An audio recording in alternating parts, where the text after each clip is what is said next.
ሰላም ጤና ይስጥልን። የተከበራችሁ የኢትዮ መዝናኛ አድማጭና ተመልካቾቻችን በያላችሁበት የዓለም ክፍል አክብሮታዊ ሰላምታችን ከያላችሁበት ይድረስ። የፖለቲከኞቹና የተወዳጁ ድምፃዊ ቴዎድሮስ ካሳሁን ውዝግብ አሁንም እንደቀጠለ ይገኛል። ከንቲባ አዳነች አቤቤ ከሰሞኑ ዳስ ጣልን በተመለከተ ያልተጠበቀና በርካታ ትችትም ያስተናገዱበትን ጥያቄ አንስተዋል። እኒህ ጉዳዮች በጎን በቀጠሉበት ዳስ ጣል የተሰኘ ሙዚቃ ከ20 ሚሊዮን በላይ ተመልካች ማፍራት መቻሉና አሁንም በአፍሪካ ትሬንዲንግ ሶንግ መካከል ግንባር ቀደም መሆን መቀጠሉና ተጽዕኖም እጅግ እየጎላ መምጣቱ ተነግሯል። ጠቅላይ ሚኒስትሩም እጅግ ባልተጠበቀው ንግግራቸው ማንም ሐሳቡን ስለገለጸ አናስርም የሚለውም ንግግራቸው እጅግ አነጋጋሪ ሆኗል። ለምን የቴዎድሮስ ካሳሁን ሙዚቃን ሰማችሁ ተብሎ በርካቶች ታሰሩ የሚል ጥያቄም የሚያስነሳ ነው። ከሰሞኑ ሌላው መነጋገሪያ የነበረው ጉዳይ የቴዲ ሰዎችን ዶክመንተሪ ለማሰራት እየተደረገ የሚገኘውን ዝግጅት በተመለከተ እጅግ ታማኝነት ያላቸው የመረጃ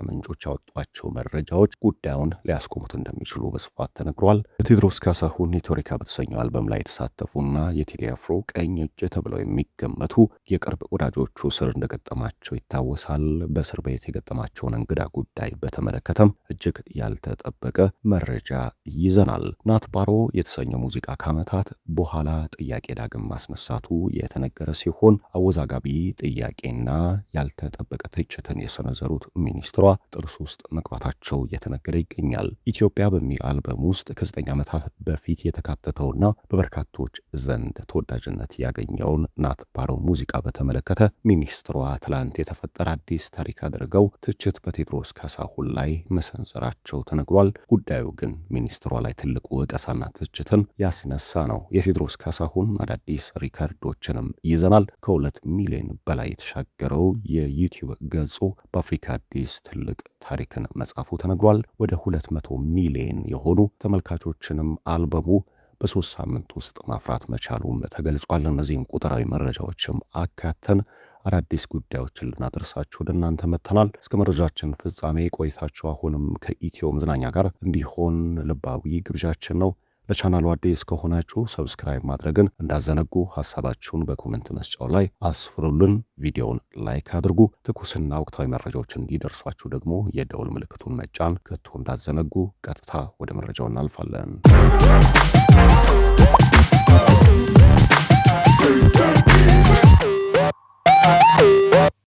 ኢትዮሪካ የተሰኘው አልበም አየር ላይ ከዋለበት ሰዓት ጀምሮ በፖለቲከኞች አንደበት እየዋለ የሚገኘው ቴዎድሮስ ካሳሁን ከፖለቲከኞች ጋር የገባው ሰጣ ገባና ውዝግብ አሁንም እየናረ ቀጥሏል። ፖለቲከኞች፣ ሚኒስትሮች፣ ከፍተኛ ሀገር መሪዎች በየንግግሮቻቸው ኢትዮሪካ የተሰኘው አልበምን መተቸታቸውን ቀጥሏል።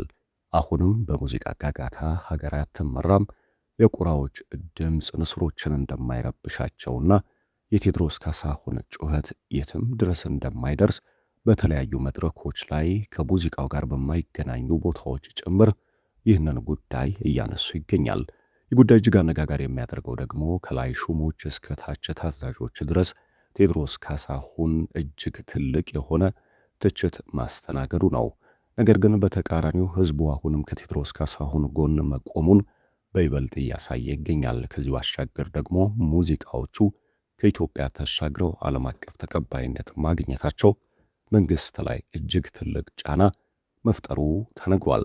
ቴዎድሮስ ካሳሁን ይህንን ግዙፍ ታሪክ ሲከውን በአዲስ አበባ በመሃል አራዶቹ መንደር መገኘቱ ደግሞ ሌላው አነጋጋሪ ጉዳይ ነው።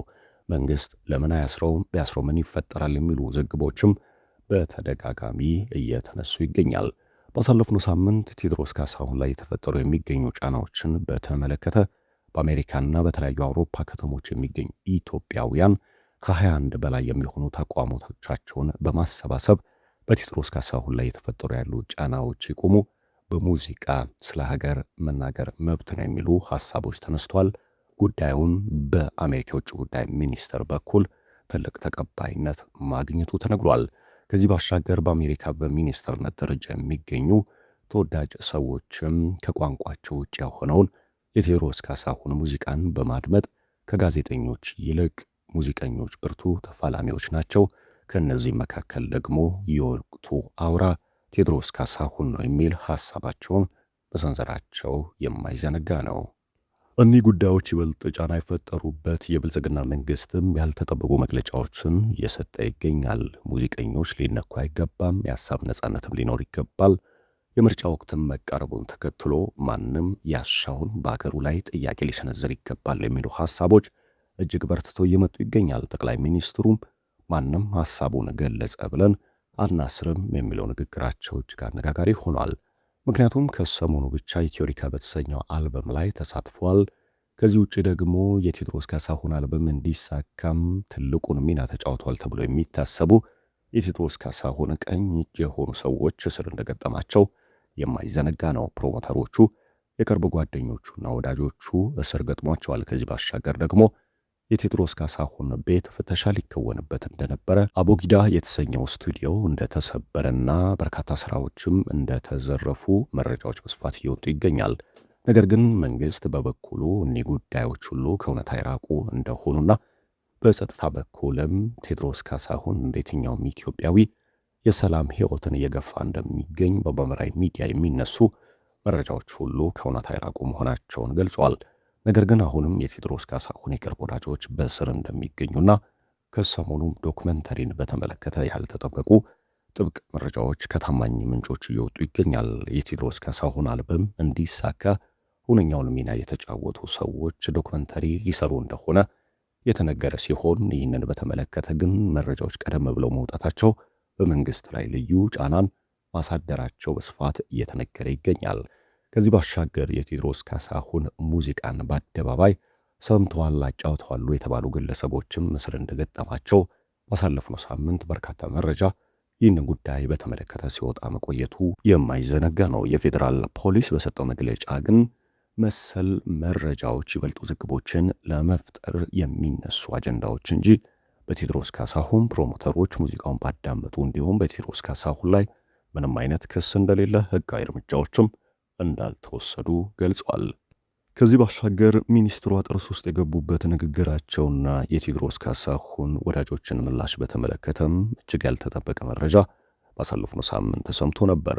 ከ9 ዓመታት በፊት ለሕዝብ ይፋ የሆነው ኢትዮጵያ የተሰኘው አልበም አሁን ድረስ ትልቅ ተወዳጅነት እንዳለው ይታወሳል። በዚህ አልበም ውስጥ ከተካተቱ ሙዚቃዎች መካከል እጅግ ተወዳጅ ከሆኑ ስራዎቹ አንዱ ናት ባሮ የተሰኘው ሙዚቃ ነው። በዚህ ሙዚቃ ውስጥ ቴዲ አፍሮ እጅግ ጥበብን የተጠበበበትና የሙዚቃ ሂደቱንም አንድ ደረጃ ከፍ ያደረገበትን ስልት ተጠቅሟል። ነገር ግን ናት ባሮ በተሰኘው ሙዚቃ ሚኒስትሯ ትችት ሰንዝረዋል። ለባሮ ወጣቶች፣ ለባሮ ሴቶች ትምህርት ቤት ያልገነባው፣ ንጹህ የመጠጥ ውሃ ያልሰራውና ጤና ጣቢያም ያልሰጣቸው ቴዎድሮስ ካሳሁን ለባሮ ሴቶች መስፈኑ ምንም ፋይዳ የለውም፣ መስራት ከቻለ ሰርቶ ያሳየን የሚል መልእክትን ማስተላለፋቸው የተነገረ ሲሆን ነገር ግን ይህ ጉዳይ ከጥርስ አስገብቷቸዋል። መሰረተ ልማትን መገንባት የመንግስት የራሳቸው ግዴታ ሆኖ ሳለ ሙዚቀኛውን ለመተቸት ብቻ ይህንን ነጥብ ማንሳታቸው በበርካቶች ዘንድ ጉዳዩ አግራሞትን ያጫረ ሆኖ አልፏል። ከዚህ ባሻገር ቴዎድሮስ ካሳሁን አሁንም ታሪክ መስራቱን በቀጠለበት የዩቲዩብ ገጹ ከ2 ሚሊዮን በላይ ተከታዮችን ማፍራት የቻለ ሲሆን አልበሙም በ3 ሳምንት ውስጥ ወደ 200 ሚሊዮን ገደማ ተመልካቾችን ማፍራት መቻሉ ተነግሯል። አሁንም ዳስጣል የተሰኘው ሙዚቃ ከ22 ሚሊዮን በላይ ተመልካቾችን በማግኘትም እየመራ ይገኛል። እኛ መረጃውን በዚህ መልኩ አደረስናችሁ። ከልብ አመሰገንን።